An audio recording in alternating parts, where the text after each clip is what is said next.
সম্মানিত দিনী ভাই ও বোন, সমস্ত রাতের মধ্য থেকে 5টি রাত আল্লাহ তাআলার কাছে সবচাইতে বেশি দামি, সবচাইতে বেশি সম্মানিত।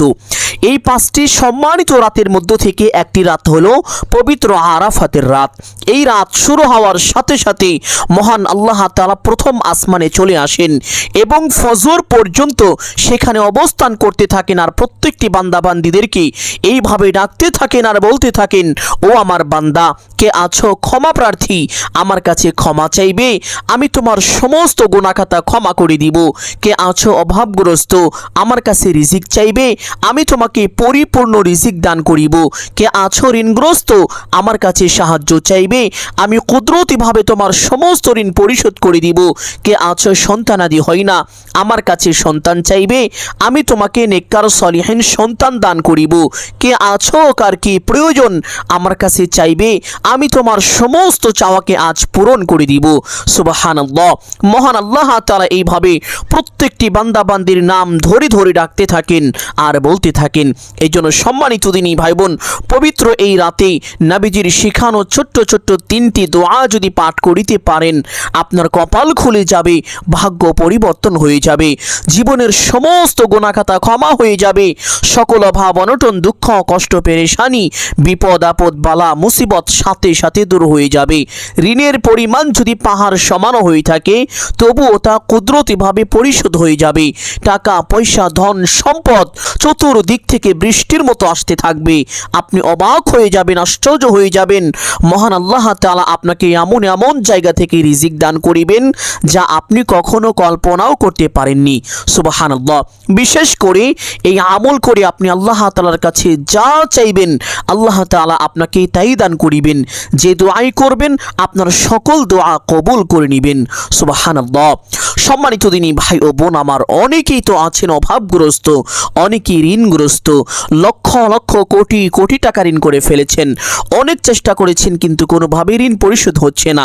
আমি বলবো, পবিত্র এই রাতে এই ছোট্ট আমলটি কোনোভাবেই ছাড়বেন না। মহান আল্লাহ তাআলা এই আমলের বরকতে অতি দ্রুত কুদরতিভাবে আপনার সমস্ত ঋণ পরিশোধ করে দিবেন, সকল অভাব অনটন দূর করে দিবেন। অনেকেই আছেন সারা বছর যেদিকেই যান শুধু ব্যর্থ হয়ে যান, ব্যবসা বাণিজ্য করেন, কামাই রুজি করেন, কিন্তু কোনোভাবেই আপনার উন্নতি হয় না, দিন দিন ক্ষতির মধ্যে পড়ে যাচ্ছেন, লোকসান হয়ে যাচ্ছে। আমি বলবো, পবিত্র এই রাতে এই আমলটি কোনোভাবেই ছাড়বেন না। মহান আল্লাহ তাআলা এই আমলের বরকতে দুনিয়ার প্রত্যেকটি জায়গায় প্রত্যেকটি কাজে আপনাকে পূর্ণ সফলতা ও উন্নতি দান করিবেন। সকল প্রকার ব্যর্থতা ও অবনতির রাস্তা থেকে আল্লাহ তাআলা নিজ কুদরতি হাতে আপনাকে হেফাজত করবেন। সুবহানাল্লাহ। অনেকে আছেন যাদের সন্তানাদি হয় না, আমি বলবো এই ছোট্ট আমলটি করুন। মহান আল্লাহ তাআলা অবশ্যই এই আমলের বরকতে অতি দ্রুত আপনাকে নেককার সলিহিন সন্তান দান করিবেন, যেই সন্তান আপনার জন্য দুনিয়া ও আখিরাতের প্রত্যেকটি জায়গায় কল্যাণকর হবে, উপকারী হবে। সুবহানাল্লাহ। সম্মানিত দিনী ভাই ও বোন আমার, এই আমলটি কখন করিবেন, কিভাবে করিবেন, প্রত্যেকটি বিষয় আপনাদেরকে সুস্পষ্টভাবে বলে দিব। ভিডিওটি না টেনে শুরু থেকে শেষ পর্যন্ত গভীর মনোযোগ সহকারে দেখবেন এবং আলোচনাটি গভীর মনোযোগ সহকারে শুনবেন ইনশাআল্লাহ। সম্মানিত দিনী ভাই বোন, এই আমলটি পবিত্র আরাফাতের রাতে মাগরিবের নামাজের পর থেকে শুরু করে ফজরের ওয়াক্ত শুরু হওয়ার আগ পর্যন্ত এই সময়ের ভিতরে যে কোনো সময় আপনি করতে পারেন, কোনো সমস্যা নেই। তবে আপনি যদি মাগরিবের নামাজের পর থেকে এশারের নামাজের আগ পর্যন্ত এই আমলটি করেন, তাহলে এই নিয়মে করবেন। মাগরিবের 3 রাকাত ফরজ নামাজ পড়বেন, অতঃপর 2 রাকাত সুন্নত নামাজ পড়বেন, অতঃপর 6 রাকাত আও আবিনের নফল নামাজ পড়বেন। যদি 6 রাকাত আও আবিনের নফল নামাজ পড়া কষ্ট হয়ে যায়, তাহলে কমপক্ষে 2 রাকাত হলেও আও আবিনের নফল নামাজ অবশ্যই পড়বেন ইনশাআল্লাহ। অতঃপর সে স্থানে বসে এই আমলটি করবেন। আর যদি এই আমলটি এশার নামাজের পর থেকে শুরু করে ফজরের ওয়াক্ত শুরু হওয়ার আগ পর্যন্ত এই সময়ের ভিতরে করেন, তাহলে অবশ্যই এশারের 4 রাকাত ফরজ নামাজ পড়ার পরে 2 রাকাত সুন্নত নামাজ পড়বেন, অতঃপর 3 রাকাত বিতরের নামাজ পড়বেন, অতঃপর কমপক্ষে 2 রাকাত তাহাজ্জুদ নামাজ পড়বেন, তারপরে এই আমলটি করবেন। তবে চেষ্টা করিবেন তাহাজ্জুদ নামাজ 8 অথবা 12 রাকাত পড়ার জন্য। চাইলে এর থেকে আরও কম বা বেশি পড়তে পারেন, কোনো সমস্যা নেই। সম্মানিত দিনী ভাই বোন, এই তাহাজ্জুদ নামাজের সেজদায় মাথা রেখে একটি ছোট্ট দোয়া পাঠ করতে কোনোভাবেই ভুলবেন না। এই ছোট্ট দোয়ার ব্যাপারে পবিত্র হাদিসের মধ্যে এসেছে, এক সাহাবী রাদিয়াল্লাহু তাআলা আনহু একবার এই দোয়াটি পাঠ করেছিলেন। এই দোয়া শুনে ফেরেশতারা পর্যন্ত ভয় পেয়ে গিয়েছিল। সুবহানাল্লাহ। এই দোয়া পাঠ করলে আল্লাহ তাআলার আরশ আযীম পর্যন্ত কাঁপতে থাকে এবং তার জন্য দোয়া করতে থাকে। সম্মানিত দিনী ভাই ও বোন আমার, অনেকেই জানেন না তাহাজ্জুদ নামাজ কিভাবে পড়তে হয়, কোন কোন সূরা দিয়ে পড়তে হয়, এই নামাজের মধ্যে কখন কোন দোয়া কতবার পাঠ করতে হয়, এই নামাজের নিয়ত কিভাবে করতে হয়। সংক্ষেপে অল্প সময়ের মধ্যে নিয়ম কানুনগুলো বলে দিচ্ছি, সকলে গভীর মনোযোগ দিয়ে শুনুন। তাহাজ্জুদ নামাজ পড়ার জন্য আলাদা কোনো সূরা নেই, আলাদা কোনো নিয়ম নেই। অন্যান্য নফল নামাজ যেভাবে পড়েন, যেই সূরা দিয়ে পড়েন একই নিয়মে একই সূরা দিয়ে চাইলে তাহাজ্জুদের 2 রাকাত নামাজ পড়তে পারেন, কোনো সমস্যা নেই। সম্মানিত দিনী ভাই বোন, এই নামাজের মধ্যে সেই বিশেষ দোয়াটি কখন কিভাবে কতবার পাঠ করবেন সেই নিয়মটি বলে দিচ্ছি। সম্মানিত দিনী ভাই বোন, আপনি যখন আল্লাহু আকবার বলে সেজদায় চলে যাবেন, সেজদায় মাথা রাখার পরে সেজদার তাসবিহ 3 বার 5 বার অথবা 7 বার পাঠ করিবেন। সেজদার তাসবিহ পাঠ করা শেষ করে এই ছোট্ট দোয়াটি পাঠ করিবেন, ইয়া রব্বি লাকাল হামদু কামা ইয়ানবাগি লিজালালি ওয়াজহিকা ওয়ালিআযীমি সুলতানিকা। দোয়াটি কতবার পাঠ করবেন বলে দিচ্ছি, তার আগে পবিত্র হাদিস থেকে এই দোয়ার সত্যতা বলে দিচ্ছি। সম্মানিত দিনী ভাই বোন, পবিত্র হাদিসের মধ্যে এসেছে, এক সাহাবী রাদিয়াল্লাহু তাআলা আনহু তিনি একবার এই দোয়াটি পাঠ করেছিলেন। দোয়াটি পাঠ করার সঙ্গে সঙ্গে ফেরেশতাদের মাঝে কম্পন সৃষ্টি হয়ে গেল, ফেরেশতারা ভয় পেয়ে গেল। তখন ফেরেশতারা আল্লাহ তাআলার দরবারে চলে গেলেন, গিয়ে আরজ করলেন, হে আল্লাহ, আপনার অমুক বান্দা এই বাক্যগুলো পাঠ করেছে, আমরা তার আমল নামায় কি লিখব? মহান আল্লাহ তাআলা বললেন, ও আমার ফেরেশতারা, আমার বান্দা যে বাক্যগুলো পাঠ করেছে এই বাক্যের বিনিময় তোমরা লিখে শেষ করতে পারবা না। অতএব তোমরা এই বাক্যের বিনিময় না লিখে আমার বান্দা বাক্যগুলো যেইভাবে পাঠ করেছে তার আমল নামার মধ্যে ঠিক এভাবেই লিখে রাখো, আমি আমার এই বান্দাকে নিজ হাতে পুরস্কার দান করব। সুবহানাল্লাহ। সম্মানিত দিনী ভাই বোন, বুঝতে পেরেছেন এই দোয়াটি আল্লাহ তাআলার কাছে কতটা সম্মানিত, কত বেশি গুরুত্বপূর্ণ। এই জন্য সকলেই একটু কষ্ট করে হলেও তাহাজ্জুদ নামাজের সেজদায় মাথা রেখে সেজদার তাসবিহ 3 বার 5 বার অথবা 7 বার পাঠ করার পরে এই দোয়াটি মহব্বতের সাথে কমপক্ষে 3 বার এইভাবে পাঠ করিবেন, ইয়া রব্বি লাকাল হামদু কামা ইয়ানবাগি লিজালালি ওয়াজহিকা ওয়ালিআযীমি সুলতানিকা। এইভাবে প্রত্যেক সেজদার মধ্যে দোয়াটি পাঠ করিবেন। সম্মানিত দিনী ভাই বোন, তাহলে এইভাবে তাহাজ্জুদ নামাজ শেষ করে সে স্থানে বসে সর্বপ্রথম একটি ছোট্ট ইস্তেগফার পাঠ করিবেন।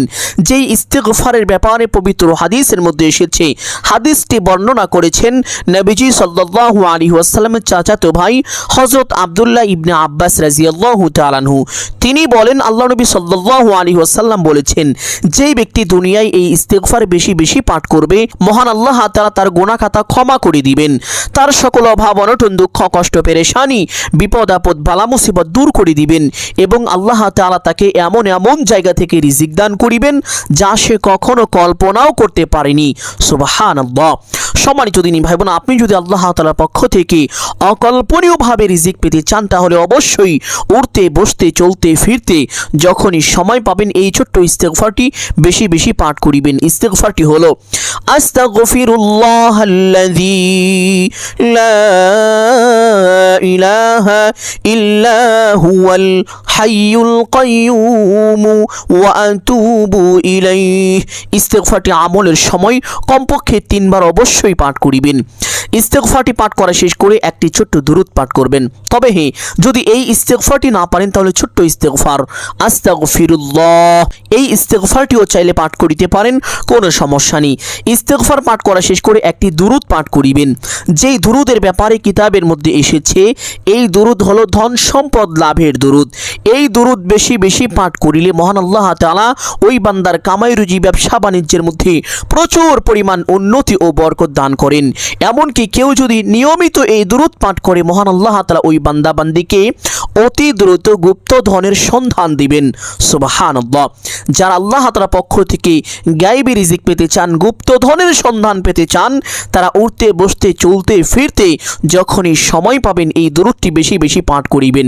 দুরূদটি হলো আল্লাহুম্মা সাল্লি আলা মুহাম্মাদিন আবদিকা ওয়া রাসূলিকা ওয়া আলাল মুমিনিনা ওয়াল মুমিনাতি ওয়াল মুসলিমিনা ওয়াল মুসলিমাতি। আর যদি এই দুরূদটি পাঠ করা একান্তই কষ্ট হয়ে যায় তাহলে ছোট্ট দুরূদ সাল্লাল্লাহু আলাইহি ওয়াসাল্লাম আমলের সময় কমপক্ষে 3 বার অবশ্যই পাঠ করিবেন ইনশাআল্লাহ। দুরূদ পাঠ করা শেষ করে সর্বপ্রথম যেই দোয়াটি পাঠ করিবেন, এই দোয়ার ব্যাপারে এমন একটি ঘটনা এসেছে, শুনলে অবাক হয়ে যাবেন, আশ্চর্য হয়ে যাবেন। কিতাবের মধ্যে এসেছে একজন বড় ব্যবসায়ী, তিনি ব্যবসার কাজের উদ্দেশ্যে এক শহর থেকে আরেক শহরে যাচ্ছিলেন। যাওয়ার পথে একটি নির্জন স্থানে তাকে ডাকাত দল আক্রমণ করে ফেলল। তখন ওই ব্যবসায়িক ব্যক্তি বললেন, হে ডাকাতেরা, তোমরা আমার সমস্ত মাল, সমস্ত ধন সম্পদ, টাকা পয়সা নিয়ে যাও, এর বিনিময়ে আমাকে জানে ভিক্ষা দাও, আমাকে ছেড়ে দাও, আমাকে মেরো না। তখন ওই ডাকাত বলল যে আমি যদি তোমাকে মেরে ফেলি তাহলে তো অটোমেটিকলি তোমার সমস্ত সম্পদ আমার নিজের হয়ে যাবে, তাহলে তোমাকে বাঁচিয়ে রেখে লাভ কি? যদি তোমাকে বাঁচিয়ে রাখি তাহলে কোনো সমস্যাও তো হতে পারে। এই চিন্তা করে ডাকাত তখন বলল, হে ব্যবসায়ী, আমি তোমাকে বাঁচিয়ে রাখতে পারবো না। তখন ব্যবসায়িক ব্যক্তি এক পর্যায়ে নিরুপায় হয়ে ওই ডাকাত ব্যক্তিকে বলল, হে ডাকাত, আমাকে একটু সময় দাও, আমি 2 রাকাত নামাজ পড়ব। তখন ডাকাত ব্যক্তি ওই ব্যক্তিকে 2 রাকাত নামাজ পড়ার জন্য একটু সময় দিল। তখন ব্যবসায়িক ব্যক্তি 2 রাকাত নামাজ আদায় করে এই ছোট্ট দোয়াটি মাত্র 3 বার পাঠ করলেন। দোয়াটি পাঠ করার সাথে সাথে সশস্ত্র বাহিনীর একজন ব্যক্তি চলে আসলো। যেমন ধরেন আমাদের দেশে সেনাবাহিনী আছে, ঠিক তেমনি ওই জামানার একজন সশস্ত্র বাহিনীর একজন ব্যক্তি চলে আসলেন। এসে ওই ডাকাতকে আক্রমণ করে ফেললো, অ্যাটাক করে ফেললো এবং ডাকাতকে প্রচুর শাস্তি দিতে লাগলো, ব্যবসায়িক ব্যক্তিকে মুক্ত করে দিল। সুবহানাল্লাহ।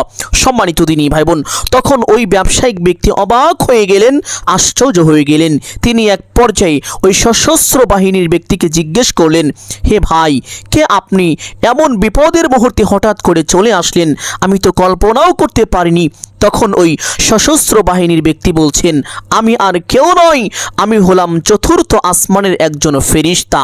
সুবহানাল্লাহ। ফেরেশতা তখন ওই ব্যবসায়িক ব্যক্তিকে বললেন, ও ব্যবসায়িক ব্যক্তি, তুমি শোনো, তুমি যখন নামাজ পড়ে প্রথমবার এই দোয়াটি পাঠ করেছিলে, আমি দেখতে পারলাম 4র্থ আসমানের সমস্ত দরজাগুলো কাঁপতে শুরু করে দিয়েছে। তুমি যখন দ্বিতীয়বার এই দোয়াটি পাঠ করলে, আমি দেখতে পারলাম ফেরেশতাদের মাঝে হরগোল সৃষ্টি হয়ে গিয়েছে। তুমি যখন তৃতীয়বার এই দোয়াটি পাঠ করলে, সাথে সাথে মহান আল্লাহ তাআলার পক্ষ থেকে আমাকে হুকুম করা হলো, আমাকে আদেশ করা হলো আমি যেন তোমাকে হেফাজত করি। সুবহানাল্লাহ। এই জন্য আমি 4র্থ আসমানের একজন ফেরেশতা হয়ে তোমার মতো একজন ব্যবসায়ীকে আল্লাহ তাআলার হুকুমে হেফাজত করতে এসেছি। সম্মানিত দিনী ভাই বোন, যে কোনো বিপদে আপদে কঠিন পরিস্থিতির মোকাবেলায় এই ছোট্ট দোয়াটি পাঠ করেন, অনেক সহায়ক হবে। মহান আল্লাহ তাআলা ফেরেশতা পাঠিয়ে হলেও আপনাকে সাহায্য করিবেন। সুবহানাল্লাহ। অনেকেই কঠিন ঋণগ্রস্ততার মধ্যে আছেন, ঋণ না দেওয়ার কারণে লাঞ্ছিত হচ্ছেন, অপমানিত হচ্ছেন, মানুষের সামনে মুখ দেখাতে পাচ্ছেন না, আপনার পিঠ দেওয়ালে ঠেকে গিয়েছে, কোনোভাবেই টাকার ব্যবস্থা হচ্ছে না। আমি বলবো এই ছোট্ট দোয়াটি উঠতে বসতে চলতে ফিরতে যখনই সময় পাবেন বেশি বেশি পাঠ করুন। মহান আল্লাহ তাআলা গায়েবীভাবে এমন এমন জায়গা থেকে আপনাকে টাকার ব্যবস্থা করে দিবেন, ধন সম্পদের ব্যবস্থা করে দিবেন। আপনি অবাক হয়ে যাবেন, আশ্চর্য হয়ে যাবেন। এমনকি ফেরেশতা এসে হলেও আপনার ঘরে টাকা রেখে যাবে ইনশাআল্লাহ। এতটুকু বিশ্বাস নিয়ে যদি আমলটি করতে পারেন তাহলে অবশ্যই আপনি উপকৃত হতে পারবেন। সম্মানিত দিনী ভাই বোন, দ্বিতীয় নাম্বার যেই দোয়াটির কথা বলে দিব, শুনলে অবাক হয়ে যাবেন, আশ্চর্য হয়ে যাবেন।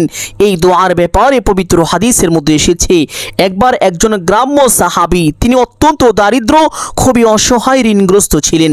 ওই সাহাবী রাদিয়াল্লাহু তাআলা আনহু আল্লাহ নবী সাল্লাল্লাহু আলাইহি ওয়াসাল্লামের দরবারে চলে আসলেন।